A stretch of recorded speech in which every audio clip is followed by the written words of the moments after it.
자, 오늘의 말씀은 열왕기상 19장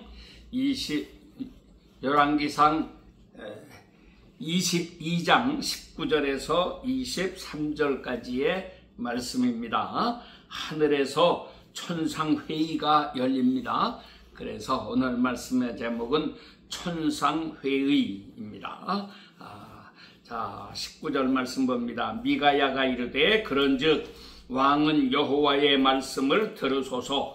내가 보니 여호와께서 그의 보좌에 앉으셨고 하늘의 만군이 그의 좌우편에 모시고 서 있는데 여호와께서 말씀하시기를 누가 아합을 꾀어 그를 길르앗 라못에 올라가서 죽게 할꼬 하시니 하나는 이렇게 하겠다 하고 또 하나는 저렇게 하겠다 하였는데 한 영이 나와 여호와 앞에 서서 말하되 내가 그를 꾀겠나이다.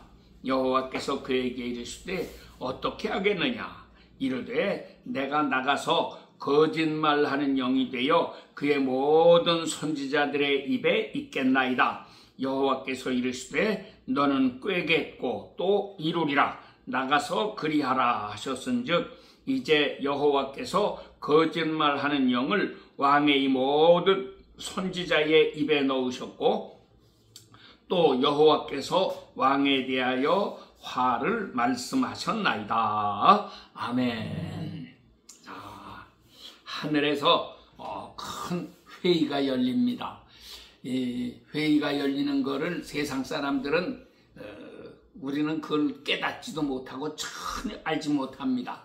하나님께서 회의를 여셔서 하늘에 있는 영들을 불러 모아가지고 이렇게 회의를 하시는데 그런 내용을 우리가 어떻게 알겠어요?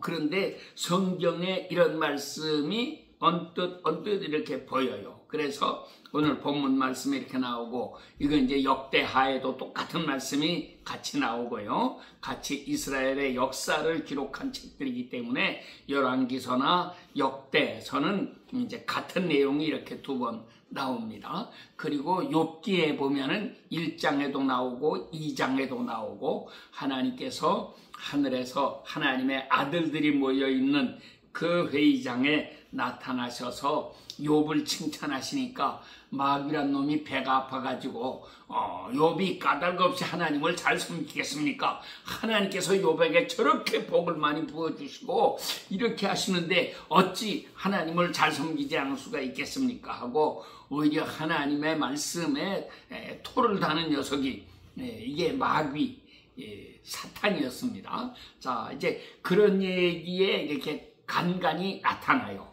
그래서 오늘 이런 말씀을 가지고는 참 누가 설교하는 것도 쉽지가 않고요. 도무지 우리에게는 신비의 세계인 것입니다. 그런데 우리가 이런 말씀을 통해서 정말 귀한 것을 깨달아야 됩니다. 자, 오늘 이 본문에 있는 말씀에서는 하나님께서 이 회의를 여시고 주제가 뭐였습니까? 안건이 하나죠. 누가 아합 왕을 꾀어가지고 길르앗 라못에 가서 죽게 하겠느냐. 그러니까는 아합을 죽게 한다. 근데 장소까지 정하셨어요. 길르앗 라못에 가서 죽게 한다. 그랬더니 영들이 대답합니다. 내가 하겠습니다. 나는 이렇게 하겠습니다. 나는 저렇게 하겠습니다. 하는데 다른 영이 나타나가지고 아마 두 영이 하는 얘기를 하나님이 들으시니까 별로 마음에 들지는 않으셨던 것 같아요. 그러니까 이제 셋째에 다른 영이 나타나가지고 나는 내가 하겠습니다. 그래 너는 어떻게 하겠느냐. 그랬더니 나는 거짓말하는 영이 되어가지고 이 아합의 선지자들의 입에 다 들어가서 그 선지자들이 거짓말을 하도록 하겠습니다. 그랬더니 하나님께서 보시고 그거 참 좋은 생각이다. 너는 가서 할 거다. 그래 네가 가서 해라 하고 이렇게 시키셨다는 거예요.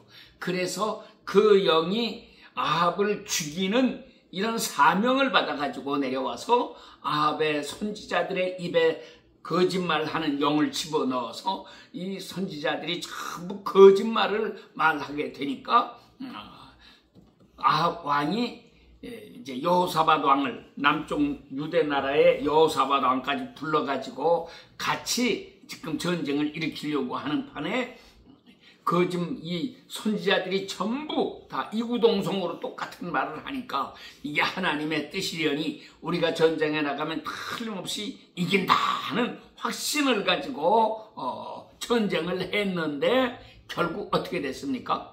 그 전쟁에서 아합은 전사합니다. 활에 맞아서 이렇게 죽게 되고 자기는 자기의 갑옷도 버리고 왕 아닌 척하고 일반 병사들 속에 들어가서 이렇게 자기 목숨 하나 살기 위해서 이런 짓을 했는데 결국은 우연히 쏜 그 활에 맞아 가지고서 죽고 말았더라 하는 이야기가 이제 오늘 본문 말씀과 그 뒤에 이어지는 설명에 이렇게 나오게 되는 것입니다. 그래서 이 말씀을 이렇게 보면서요, 우리가 그런 생각을 해봐요. 하나님께서 아합 왕을 진멸시키시려고 죽이시려고 하시는데 하나님 혼자서 결단을 내려가지고 아합을 이렇게 죽여야 되겠다. 그래가지고 영들에게 시켜서 너는 가서 이렇게 해라 하고 말씀을 하셨어도 다 될 수 있는데 하나님은 그런 방법을 취하지 아니하시고 회의를 통해서 어떻게 하는 게 좋겠느냐. 그래서 이 영은 이렇게 말하고 저 영은 저렇게 말하고 이렇게 여러 영들의 의견을 들으시고 하나님께서 그래 내 말이 더 좋겠다. 그렇게 하면 해봐라. 이렇게 해가지고 그 셋째 영에게 책임을 맡기고 전권을 주어가지고 가서 아합 왕을 꾀어서 결국 죽게 하는 이런 일을 이루셨다. 그러니까 하나님이 우리 인간의 역사를 주장하시는데 하나님 마음대로 이건 이렇게 하고 저렇게 하고 하는 게 아니라 하나님 큰 계획은 이렇게 세워놓으시고 세부 계획은 아래에 있는 영들에게 맡기신단 말이죠. 내가 이렇게 하려고 하는데 너는 어떻게 했으면 좋겠느냐. 그래서 이 말씀을 가지고 와서 우리나라로 이렇게 끌고 와서 생각해 보면은 내가 이 한국이라고 하는 나라를 크게 들어서 쓰고 싶은데 어떻게 했으면 좋겠느냐 하고 하나님께서 말씀하시면 영들이 각각 나서 가지고 이렇게 하겠습니다 저렇게 하겠습니다 하고 의견을 내놓지 않겠어요? 그런데 그런 가운데서 하나님께서 채택하신 의견이 있다는 거죠. 그래 네 의견이 제일 그럴듯하다. 그래가지고 그의 의견을 채택했는데 그 의견이 뭐예요? 이것이 우리 한국의 역사라고 하는 거예요. 옛날 고조선 때까지 다 찾아 올라갈 거는 아니지만 우리가 근래에 가까운 거를 하더라도 일본을 들어가지고 청일전쟁을 하고 러일전쟁을 하고 해서 청나라도 무너뜨리고 러시아도 쫓아내고 해가지고 일본이 한국을 점령해가지고 이렇게 한국을 발전시키겠습니다. 일본은 대륙 진출의 야욕을 가지고 있기 때문에 어떻게 하든지 한국을 자기 편으로 끌어들여서 저 중국 대륙으로 진출하려고 하는 거고 러시아는 이 동쪽에 태평양을 나가야 되겠는데 태평양 쪽으로 나가려면은 얼지 않는 항구가 있어야 되거든요. 그런데 우리 지도에서 보는 것처럼 오늘날 그 블라디보스톡 그 위쪽으로 있는 항구들은 전부 겨울 되면은 얼어버리기 때문에 배들이 나갈 수가 없단 말이에요. 바다인데도 얼어요. 얼마나 추우면은 바다가 옵니까? 그래서 이 부동항, 얼지 않는 항구를 구하려고 그래서 자꾸 내려오는데 일본이 딱 가로막고 있으니까 일본을 깨뜨려야지 러시아는 태평양 진출을 할 수가 있습니다. 그래서 그 길목에 있는 게 우리 한국이에요. 한국을 싹 먹으면은 한국은 얼지 않는 항구들이니까 한국을 통해서 이렇게 나갈 수 있고 중국도 지금 길이 막혔잖아요. 동중국해라고 하지만 우리는 서해바다인데 중국 사람 입장에서는 그게 동해바다죠. 그래가지고 이걸 하려는데 일본하고 한국이 딱 가로막고 있어 놓으니까 그 사이를 빠져나가기가 자기들도 힘들고 그런데 어떻게 하든지 한국을 먹어야 되겠는데 그래서 북한을 구워 삶아가지고 저 원산항이나 그 위에 청진항이나 이런 데를 자기가 먹어가지고 이 태평양으로 좀 나가야 되겠는데 북한의 김일성이도 중공을 안 좋아하거든요. 요놈들이 우리 땅 먹으려고 이런 짓 하는구나 하는 거를 알기 때문에 김일성이도 그거를 반대하고 김정일이나 김정은이나 다 똑같습니다. 그러니까 지금도 배가 아파서 야단이죠. 어떻게 하든지 한국 땅을 먹어야지 이 태평양 진출을 하겠는데 그래서 이렇게 하고 있어요. 근데 하나님께서는 한국을 내가 이 마지막 시대에 쓰는 위대한 나라로 큰 나라로 만들어야 되겠는데 어떻게 했으면 좋겠느냐. 근데 그때는 한국이 너무나 미개하고 깨지 못해가지고 백성들이 정말 이 과학 문명을 받아들이지 않고 서양의 문물을 받아들이지 않고 이렇게 살고 있으니까 이걸 다 갈아엎어야 되거든요. 이거를 갈아엎을 수 있는 나라가 어떤 나라냐? 이거는 청나라도 안 돼요.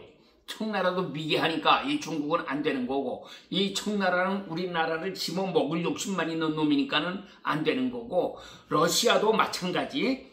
그래서 부동항을 찾는 러시아도 안 되는 거고 그래서 일본이 대륙 진출의 꿈을 가지고 있으니까 일본이 우리나라를 점령하도록 하나님께서 허락을 하신 거죠.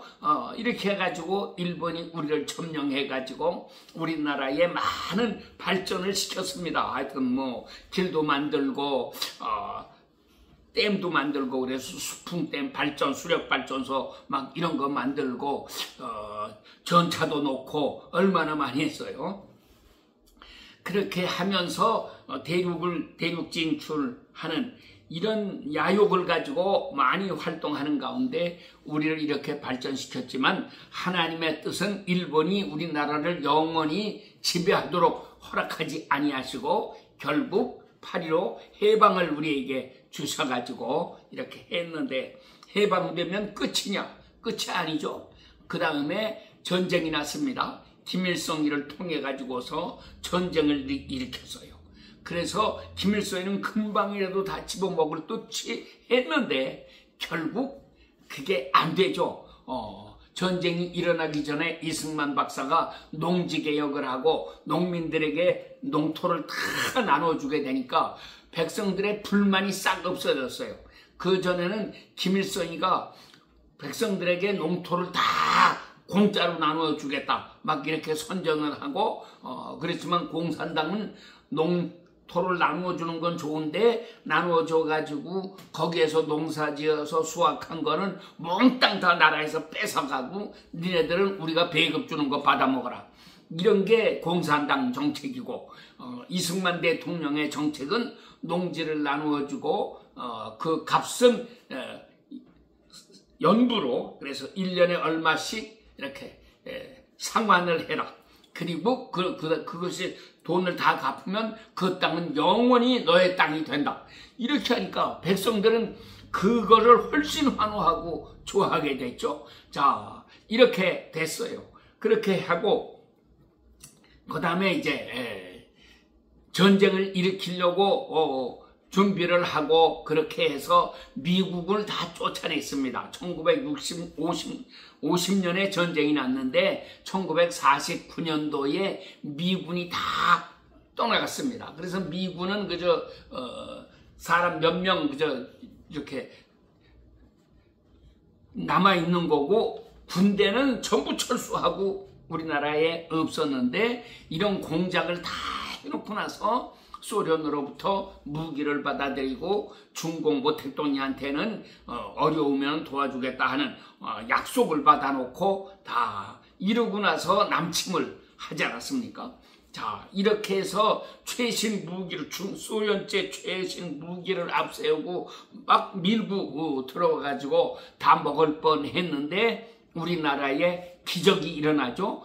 유엔에서 한국 참전하기로 결의를 하고 16개의 나라가 군대를 다 보내주고 이렇게 해서 전혀 이거는 계산에 없었던 건데 갑자기 미군이 와서 도와주게 되고 이렇게 해서 김일성의 의혹이 계획이 다 틀어집니다. 이렇게 무너지고 인천 상륙작전을 해가지고 허리를 동강내고 이 남쪽에 있는 놈들은 갇혀가지고 도망도 못 가게 그러면서 전부 이렇게 전멸시켜 놓고 그렇게 하면서 올라가서 압록강까지 쳐 올라가게 되니까 김일성이가 놀래 자빠져가지고서 그냥 모택동한테 급하게 편지를 썼죠. 우리가 지금 다 죽게 생겼으니까 제발 살려달라고 도와달라고. 그랬더니 모택동이가 그 편지를 받고 나서 중공군 100만 명 보냈다 그런데 보통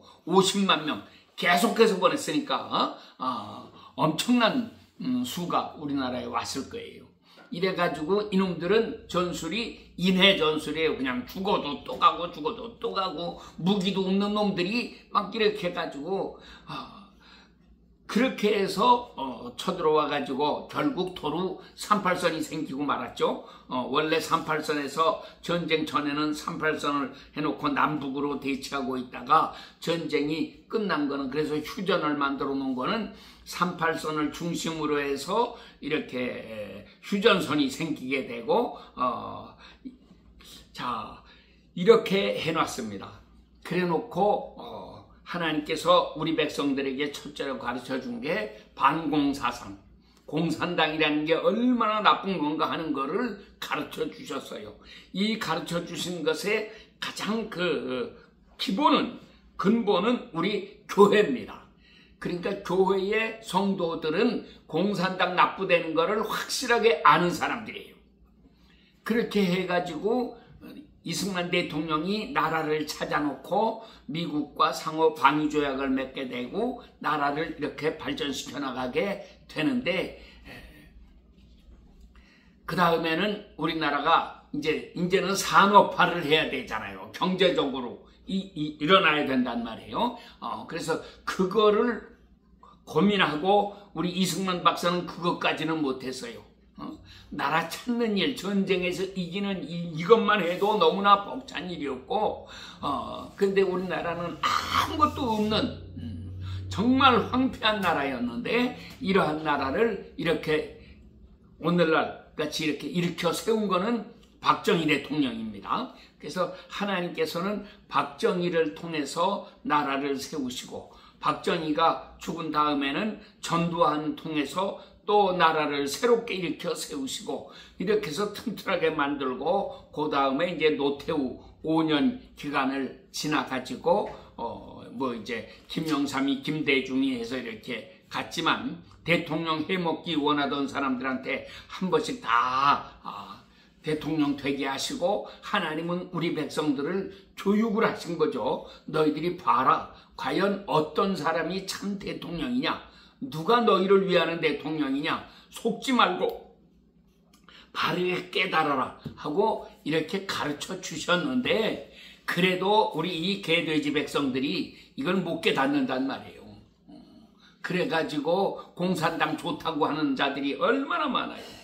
이게 왜 이렇게 많아지느냐? 우리 교회가 강해지니까 성도들이 많아지고 강해지니까 마귀의 세력도 같이 강해지는 것입니다. 그래야 둘이 싸우면 비슷하지. 한 사람은 대학생이고 한 사람은 초등학생이고 이래가지고서 권투 시합을 한다든지 축구 시합을 한다든지 그러면 그 시합이 되겠습니까? 둘이 다 비슷비슷해야 되는 거지. 그렇지만 결국은 누가 이기느냐? 그거는 우리 자유민주주의가 이기는 거죠. 우리 성도들이 이기는 거예요. 그래서 오늘의 이 싸움까지 이렇게 해서 여러 가지 그 다음에 이제 김대중이 김영삼이 김대중이 그 다음에 이제 노무현이 이렇게 하다가 이명박이 박근혜 때 와서는 탄핵을 해가지고 결국 탄핵 성공시켰죠. 이렇게 해서 몰아냈고 그 다음에 문재인이가 했고 그 다음에 이제 윤석열이가 됐는데 윤석열이도 그렇게 하면은 될 줄로 알았어요. 근데 하나님께서는 아마 이런 회의를 다 하셨을 거예요.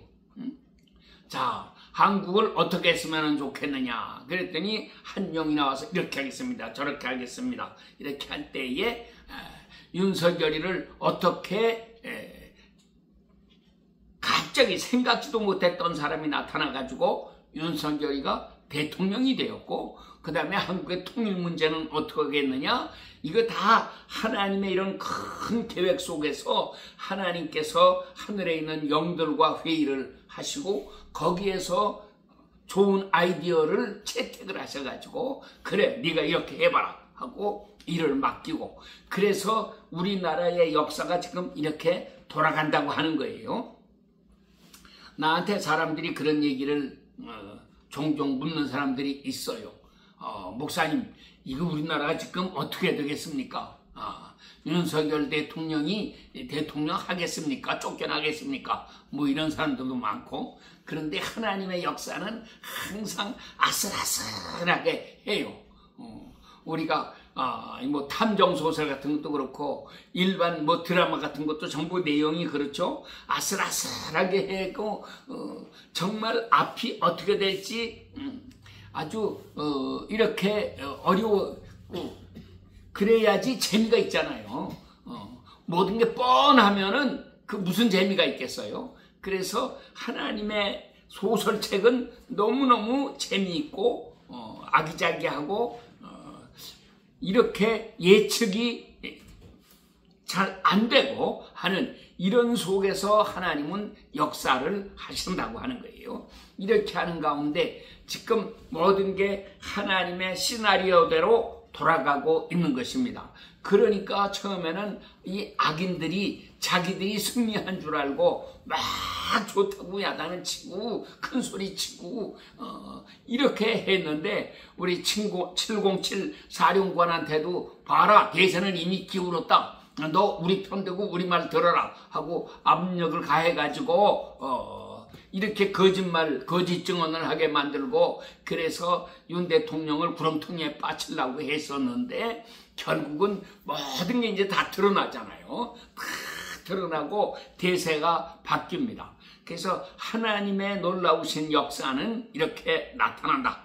하나님은 우리 기도를 통해서 새 역사를 이루신다. 이것을 우리가 확실하게 믿고 하나님 앞에 감사하는 생활을 해야 되겠다 하는 것입니다. 그러면 북한의 김정은이는 어떻게 될 것이냐, 그것도 이렇게 회의를 하시겠죠. 김정은이 저놈을 어떻게 죽게 할고, 그러면 한 명은 이렇게 하겠다고 저렇게 하겠다고 하고, 그런 가운데 하나님께서 그래, 너의 의견이 그럴듯하다, 네가 너에게 정권을 주니까 네가 가서 해라. 그러면 그 밑에 있는 김정은이 밑에 있는 놈들에게 누가 들어가느냐, 거짓말하는 영이 들어가 가지고 그들을 거짓을 믿게 하고, 그래가지고 사리 판단을 잘못되게 만들고 그렇게 해서 멸망하게 하더라. 또 저 시진핑이를 멸망시켜야 되겠는데 이거는 누가 맡아서 하겠느냐, 하나님이 말씀하시면은 영들이 또 나와서 내가 하겠습니다, 내가 하겠습니다, 자신 있습니다, 뭐 이렇게. 하늘의 영들은 자신만만합니다. 뭐든지 맡겨놓으면 문제가 없습니다. 하나님 명령대로 그냥 척척 다 행할 수가 있으니까. 우리 사람들 알기를 얼마나 우습게 알겠어요. 우리는 영의 세계가 보이지도 않는데 소경하고 눈뜬 사람하고 곤투시합하는 거나 마찬가지지. 그러니까 우리는 아무것도 안 보이니까 모르는 거고, 영들은 다 보이고 보이기만 할 뿐 아니라 능력이 강하잖아요. 우리하고는 비교도 되지 않도록 이렇게 하는데 방법은 아주 자연스럽게 합니다. 그러면서 악인들은 결국 자기의 악으로 인해서 망하도록 만들어요. 그래서 내가 저 사람을 죽이려고 구덩이를 파놓으면 성경은 뭐라고 말합니까? 그 사람이 구덩이에 빠져 죽는 게 아니고 내가 먼저 빠진다. 그렇지 않으면 내 자식이 빠져 죽는다. 이것이 하나님의 역사예요. 저 산 아래에 있는 사람에게 죽으라고 위에서 돌을 굴려서 밀었다 내려뜨렸는데 막 굴러가서 저 사람은 금방 탁 쳐서 죽일 것 같았는데 엉뚱하게 그 사람은 싹 피하고 다른 놈이 맞아서 죽었는데 보니까 내 아들이더라. 이게 성경이에요. 하나님은 이렇게 역사하신다. 그러니까 우리가 해야 될 일은 뭐냐? 우리는 아무것도 걱정하지 말고 열심히 기도해라. 기도하면 하나님께서 기도를 들으시고, 자, 이 땅에서 자꾸 이렇게 기도 소리가 올라오는데 이거 어떻게 했으면 좋겠느냐? 하늘에서 회의를 여시죠. 그렇게 해서 한국을 통일시켜 달라고 자꾸 기도가 올라오는데 어떻게 했으면 좋겠느냐? 그러면 영들이 나는 이렇게 하겠습니다, 저렇게 하겠습니다 하고 의견들이 막 나오는데, 그런 가운데서 하나님께서 제일 좋은 의견을 택해가지고 그대로 역사해 나가시는데, 그래서 기적이 일어난다. 하나님께서 하시는 방법은 우리 인간들이 생각해내는 어떤 방법보다도 더 좋은 방법으로 역사해 나가신다 하는 것입니다. 자, 뿐만 아니라 우리가 하나님의 일을 하게 될 때에 하나님께서 만약에 우리 소 목사님을 귀하게 들어서 한번 쓰고 싶으시다. 그런데 어떻게 쓰면 좋겠느냐? 그러면 영들이 이런 말 저런 말 하는 사람들이 이렇게 쭉 나올 거예요. 그런 가운데 하나님께서 그래, 네 의견이 그럴듯하다, 그렇게 한번 해봐라. 그랬더니 탁 쳐가지고서, 자, 금년에 벌써 21년이나 되도록 이런 속에 이렇게 있어요. 그러면 문제는 뭐냐? 이렇게 생각, 나는 이제 소망 없다, 아무 가망이 없다 하고 자포자기하고 쓰러지면 그건 끝장나는 거예요. 그렇지만 절대로 쓰러지지 아니하고 하나님께서 뭔가 새 역사를 이루어 주신다. 하나님, 나를 꼭 써주세요. 하나님의 일을 하고 주님 앞에 가겠습니다. 이런 마음으로 하나님 앞에 기도하면 하나님은 그 기도를 들으신다는 말이죠. 만약에 우리 소 목사님이 한국에서도 목회를 해가지고 막 수백 명, 수천 명, 수만 명 모이는 큰 교회가 되고 이렇게 했다면, 물론 미국에 오지도 않았을 거고, 그렇지만 한국에서 그렇게 하다가 지금은 벌써 이제 은퇴할 나이가 점점 가까워졌잖아요. 자, 우리 주변에도 큰 교회 목회하다가 은퇴한 목사님들 많이 있지만 결국 그걸로 끝이에요. 그건 하나님 앞에 귀하게 쓰임받는 게 아니에요. 자기 잘난 척하고 자기 이름 내고 그런 걸로 끝나는 거예요. 하나님의 일은, 진짜 하나님의 일은 뭐냐? 생명을 살려내는 거죠. 살려내는 일을 해야 되고, 이 땅에 무언가를, 새 역사를 이루어 나가야지만 하는 것입니다. 그렇다면은 하나님은 어떤 역사를 이룰 것인가? 우리는 조국의 통일이라고 하는 것을 눈앞에 보고 있고, 그래서 우리 칼로스 선교회에서 탈북민 신학생들을 돕고, 이 사람들이 우리 통일되면 북한에 올라가서 자기 고향 찾아가서 교회 짓고 이렇게 교회를 세우고 북한에 있는 우리 백성들에게 다 복음 전해서 구원시키는 이 거룩한 역사를 이루자.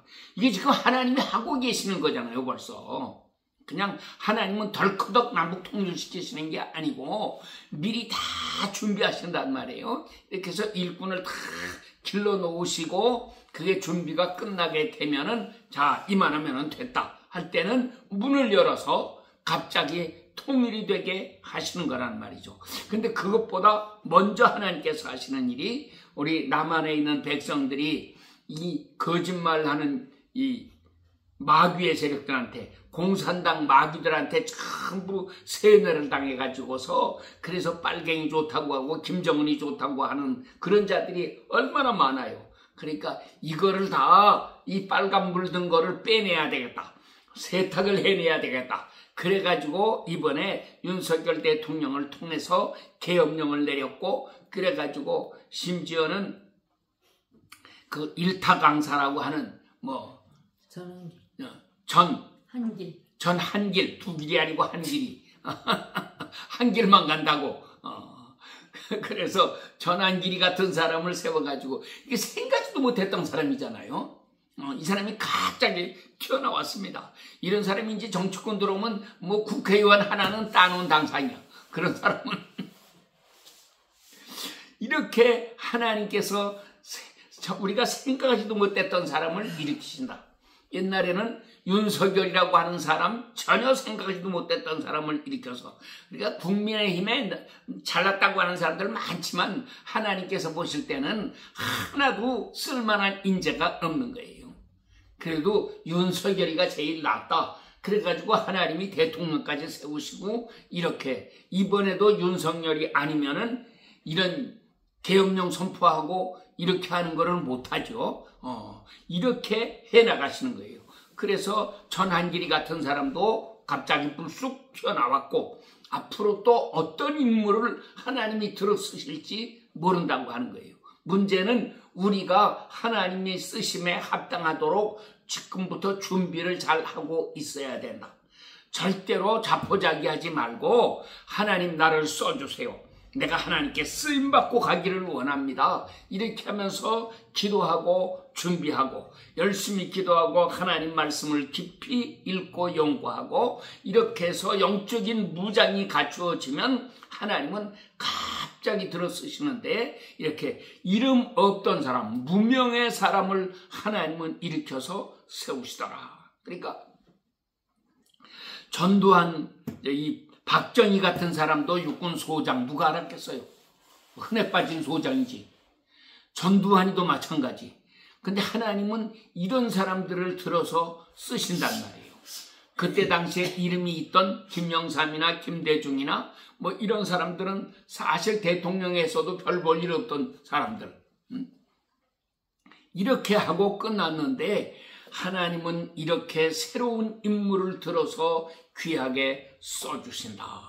우리가 새 가정으로 이렇게 이사함과 함께 하나님 앞에 정말 이제는 새로운 시대를 열어나가는 아름다운 역사를 이루어야 하겠다. 이 가정에서 더 열심히 기도하고요. 그래서 하나님의 일꾼을 새롭게 길러내고 앞으로 하나님께서 귀하게 쓰시게 되는 이 큰 일을 예비하는 그런 사람들이 다 되어야지 하겠습니다. 아멘. 기도합니다. 하나님 아버지,